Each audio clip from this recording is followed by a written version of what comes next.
నమస్తే అండి. కిమ్స్ శిఖరా హాస్పిటల్ తరఫున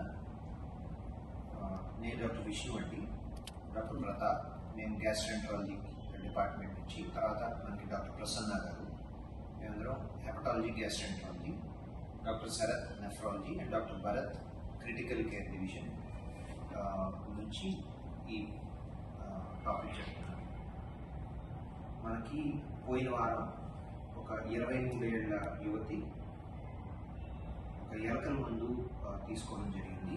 దానివల్ల ఆ విషయం అనేది లివర్ని పాడు చేసి లివర్ ఫెయిల్యూర్లోకి వెళ్ళడం జరిగింది. దానివల్ల జాండిస్, తర్వాత ఐఎన్ఆర్ అనేది రక్తం గడ్డగట్టకపోవడం జరిగింది. దానివల్ల ఏంటంటే లివర్ ఫాస్ట్గా పాడైపోతా ఉంది. ఇలాంటి వాళ్ళకి సాధారణంగా వైద్యం ఏంటంటే లివర్ మార్పిడి చేయాల్సిన అవసరం ఉంటుంది. లివర్ మార్పిడి అనేది అందరికీ అందుబాటులో ఉండదు. తర్వాత రెండవది వెంటనే చేయాలి, వెంటనే కూడా అటువంటివి సాధ్యపడకపోవచ్చు. ఇటువంటి వారిలో మన హాస్పిటల్ నందు ఫ్లెక్స్ థెరపీ అనే విధానం ద్వారా ఆవిడ రక్తంలో తెల్ల రక్త కణాలని, రక్తాన్ని శుద్ధి చేసి లివర్ కోలుకోవడానికి మందులు వాడడం జరిగింది. దీనివల్ల ఇవాళ ఆవిడ కోలుకొని బెటర్ అయ్యారు. ఇవాళ మనం ఇంటికి పంపించడానికి, డిశ్చార్జ్ చేయడానికి సిద్ధంగా ఉన్నాం. సో ఈ విధానం ద్వారా జాండీసు, లివర్ ఫెయిల్యూర్లో బాగా ముదిరిపోయినప్పుడు ఈ థెరపీ ద్వారా లివర్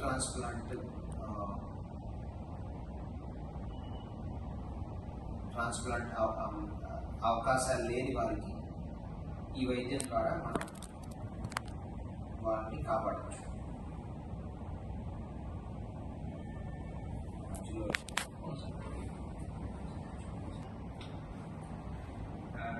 డాక్టర్ విష్ణు గారు చెప్పినట్టుగా ఈ పేషెంట్లో చూసుకున్నట్లయితే మనం ప్లాస్మాఫెరెసిస్, థెరపటిక్ ప్లాస్మాఫెరెసిస్ అంటాం. ఈ విధానం ద్వారా శరీరంలో ఉన్న రక్తంలోని తెలుపు భాగాన్ని, అంటే ప్లాస్మాని, ఎందులో అయితే ఈ లివర్ పాడవడం వల్ల వచ్చే విషయం చేరుతుందో వాటిని మనం తీసి కొత్త ఫ్రెష్ ప్లాస్మా, అంటే ఈ తెల్ల రక్తంలో భాగాన్ని కొత్తగా తీసుకొచ్చి దాంతోపాటు ఆల్బమిన్, ఇలాగే మరికొన్ని అవసరమైనవన్నీ కూడా కలిపి ఈ ప్రొసీజర్ ద్వారా మళ్ళీ శరీరంలోకి ఎక్కించడం అనేది జరుగుతూ ఉంటుంది. సో ఇది చేసేందుకు మనం స్పెషల్ మెషిన్ కూడా వాడుతూ ఉంటాము. సో ఇది చేయడం వల్ల ఏంటంటే లివర్ మీద ఒత్తిడి అనేది తగ్గడం, అలాగే లివర్ కోలుకోవాల్సిన టైం, బ్రిడ్జింగ్ టైం అంటారు, ఈ టైం అనేది కొంచెం దొరకడం వల్ల ఈ లివర్ కణాలు మళ్ళీ నార్మల్ అవ్వడం, ఆ లివర్కి సంబంధించిన తేడా అనేది తగ్గుతూ రావడం అనేది జరుగుతూ ఉంటుంది. సో ఈ థెరపటిక్ ప్లాస్మాఫెరెసిస్ చేసిన తర్వాత ఈ పేషెంట్లో మంచి రిజల్ట్స్ కనబడటం, అలాగే దాని ద్వారా లివర్ ట్రాన్స్ప్లాంట్ వెళ్ళాల్సిన అవసరం తగ్గడం అనేది కూడా మనం గమనిస్తూ వచ్చాము.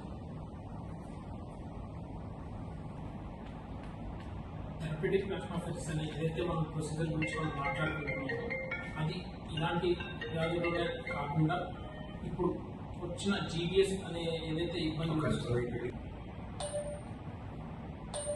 థెరపటిక్ ప్లాస్మాఫెరెసిస్ అనే ఏదైతే మనం ట్రీట్మెంట్ విధానం గురించి మాట్లాడుకుంటున్నామో అది ఇలాంటి వ్యాధుల్లో మాత్రమే కాకుండా ఇప్పుడు పాత ప్రఖ్యాతగా ఉన్న జీబీఎస్ అనే ఏదైతే వ్యాధి ఉందో దానిలో కూడా ఒక ట్రీట్మెంట్ మొడాలిటీ. సో ఇది ఓన్లీ ఈ రెండింటిలోనే కాకుండా ఇంకా చాలా వ్యాధుల్లో మనకి గణనీయమైన మార్పు కలిగించగలిగిన ట్రీట్మెంట్ పద్ధతి.